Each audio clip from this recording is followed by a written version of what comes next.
ليس شرطا أن يكون الرزق مالا، قد يكون الرزق خلقا وجمالا، قد يكون الرزق عقلا راجحا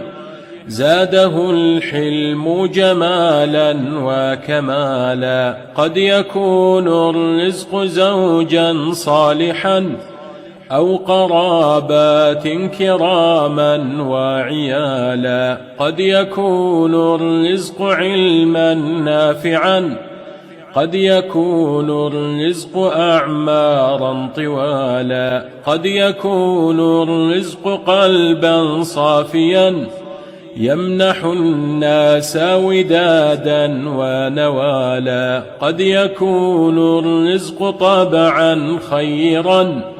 يبذل الخير يمينا وشمالا، قد يكون الرزق ثوبا من تقاه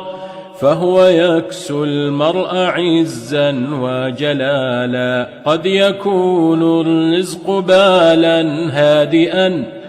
إنما المرزوق من يهدأ بالا، قد يكون الرزق عرضا سالما ومبيتا آمن السرب حلالا، ليس شرطا أن يكون الرزق مالا، كن قنوعا واحمد الله تعالى.